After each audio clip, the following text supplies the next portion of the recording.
تو حسد کی وجہ سے آسمان پر پہلا گناہ ہوا. شیطان ملعون نے آدم علیہ السلام سے حسد کیا اور گناہ کا مرتکب ہوا، اور حسد کی وجہ سے ہی زمین پر سب سے پہلا گناہ ہوا کہ دو بھائی تھے، ان میں سے ایک کی بیوی زیادہ خوبصورت تھی اور دوسرے کی نہیں تھی. اس کو حسد ہوا اور اس نے حسد کی وجہ سے اپنے بھائی کو قتل کر دیا. یہ زمین پر سب سے پہلا گناہ. تو آسمان پہ پہلا گناہ بھی حسد کی وجہ سے اور زمین پہ پہلا گناہ بھی.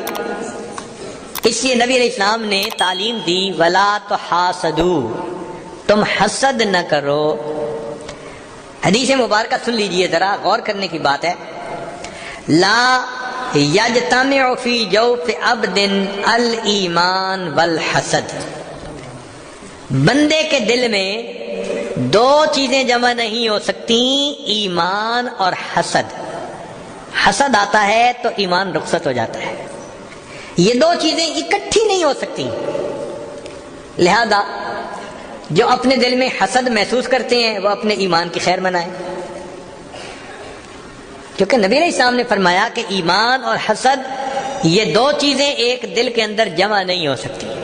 اور یہ بھی فرمایا کہ الحسد یاکل الحسنات کما تاکل النار الحطب، کہ جس طرح آگ خشک لکڑی کو کھا لیتی ہے، حسد اس طرح انسان کی نیکیوں کو کھا جاتا ہے. تو حسد کرنے سے اپنی نیکیاں گئی، کتنا نقصان ہے یہ. اور حسد کیوں ہوتا ہے؟ کہ اللہ دوسرے کو کسی نعمت سے نوازتا ہے. لوگوں کو مال سے حسد ہوتا ہے، حسن و جمال سے حسد ہوتا ہے، فضل و کمال سے حسد ہوتا ہے. کوئی نہ کوئی نعمت ہوتی ہے دوسرے کے پاس جس کی وجہ سے ان کو حسد ہوتا ہے. تو گویا حسد کرنے والا اللہ تعالی کی تقسیم پر راضی نہیں ہوتا، اس کو تقدیر پہ شکوہ ہوتا ہے کہ اس کو کیوں ملا، یہ مجھے ملنا چاہیے تھا. اور اللہ کی تقدیر پہ جو راضی نہ ہو تو اللہ تعالیٰ تو اس بندے سے بہت ناراض ہوتے ہیں. اس لیے فرمایا کہ جب لوح و قلم کو پیدا کیا گیا تو اللہ نے قلم کو حکم دیا کہ قلم لکھ.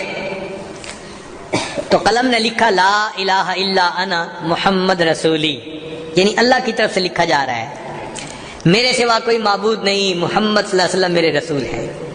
پھر آگے قلم نے لکھا من لم یستسلم بقضائی، جو میری قضا کو تسلیم نہیں کرتا، ولم یصبر علی بلائی، میری بھیجی ہوئی بلاؤں پر صبر نہیں کرتا، ولم یشکر علی نعمائی، جو میری نعمتوں کا شکر ادا نہیں کرتا، فلیتخذ ربا سوائی، اس کو چاہیے میرے سوا کسی اور کو اپنا رب بنا لے. تو ہم اللہ کی تقدیر پہ راضی رہیں، اللہ نے جس کو جو عطا کیا وہی بہتر اور اچھا ہے. دل میں حسد نہ پیدا ہونے دیں. اس لیے فرمایا ام یحسدون الناس علی ما آتاہم اللہ من فضلہ. تو الحسد اعتراض علی قدر اللہ، اللہ کی تقدیر کے اوپر اعتراض ہوتا ہے. اور عجیب بات دیکھو کہ حسد کا انجام کیا، للہ در الحسد ما عاد لہ بدا لصاحبہ فقتلہ، کہ حسد جس بندے سے شروع ہوتا ہے اسی بندے کو قتل کر کے رکھ دیتا ہے. حسد والا اپنی آگ میں خود جلتا ہے نا. جس کو اللہ نے نعمت دی وہ تو مزے کی نیند سو رہا ہوتا ہے، تو حسد والا جاگ رہا ہوتا ہے نا، یہ تو کروٹیں بدل رہا ہوتا ہے نا، اس کو بے چینی ہوتی ہے. اس لیے کسی نے کہا بحسدنا نطعم الحم لحومنا، حسد کی وجہ سے ہم اپنے غم کو اپنا گوشت کھلاتے ہیں. بحسدنا نطعم الحم لحومنا، حسد کی وجہ سے ہم اپنے غم کو اپنا گوشت کھلاتے ہیں. ونسقی الفم دماؤنا، اور اپنے منہ کو اپنا خون پلاتے ہیں. ونوزع نوم جفوننا علی الآخرین، اور ہم اپنی پلکوں کی نیند کو دوسرے لوگوں میں تقسیم کر دیتے ہیں. ہم جاگ رہے ہوتے ہیں اور دوسرے میٹھی نیند سو رہے ہوتے ہیں، تو حسد کرنے کا کیا فائدہ؟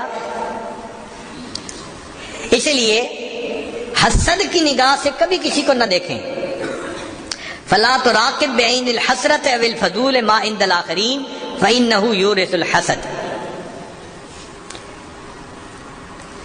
اس کا علاج کیا ہے؟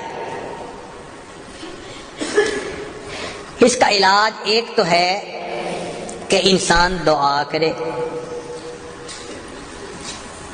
کون سی دعا؟ حسد کی ریمیڈی، جس کو کہتے ہیں نا ریمیڈی، کہ بھئی اس دوا کے استعمال سے جڑ سے بیماری ختم ہو جاتی ہے. تو حسد کی ریمیڈی حدیث مبارکہ میں ایک دعا ہے، اللہم ما اصبح بی من نعمت او بعہد من خلقک، اے اللہ جو نعمتیں آپ نے مجھے عطا فرمائی یا اپنی مخلوق میں سے کسی کو عطا فرمائی، فمن کا وہ آپ کی طرف سے ہیں، وحدک تو ایک ہے، فلک الحمد اللہ تیری تعریف بیان کرتا ہوں. جس بندے نے دوسرے پر نعمتیں پانے کے بعد، دیکھنے کے بعد اس دعا کو پڑھا، اللہ اس کو علم حسد کے جراثیم سے محفوظ فرما لیتے ہیں. حدیث پاک کی دعا ہے نا. جیسے آج ویکسین ہوتی ہے نا، کہ ویکسین لگا لو ٹی بی ختم، ویکسین لگا لو ہیپیٹائٹس نہیں ہوگا، فلاں نہیں ہوگا. ہاں، یہ حسد کی ویکسین ہے جو اللہ کے پیارے حبیب صلی اللہ علیہ وسلم نے عطا فرما دی، کہ جب کسی کے پاس جمال دیکھو، کمال دیکھو، مال دیکھو، کوئی بھی نعمت دیکھو، حسد نہ کرو. یہ دعا پڑھ لو، اس دعا کی برکت سے اللہ حسد کے جراثیم کو اندر پیدا ہونے سے محفوظ فرما لیں گے. اور بعض احادیث میں یہ دعا کہ جب انسان اپنے اندر حسد محسوس کرے تو کہے اللہم انی اعوذ بک من شر نفسی. شیطان بھی حسد پیدا کرتا ہے اور نفس بھی حسد پیدا کرتا ہے، تو دعا مانگے تو اللہ تعالیٰ حسد سے بچائیں گے. ہمارے مشائخ نے اس کو بڑا آسان بنا دیا. حسد کا علاج بڑا آسان. کیا؟ کہ جس سے حسد محسوس ہو انسان اسی کے لیے دعا مانگنا شروع کر دے.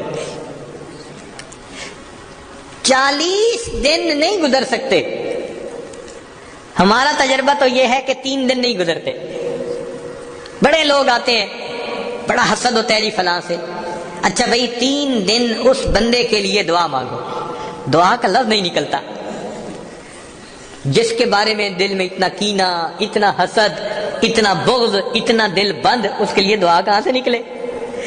اور اگر اس کو مجبور کریں کہ نہیں دعا کرو، بس دعا نکلنے لگتی ہے اور شیطان بدبخت کی شیطانیت ختم ہو جاتی ہے. 3 دن سے پہلے اللہ اس بندے کے بارے میں دل کے اندر محبت ڈال دیتے ہیں.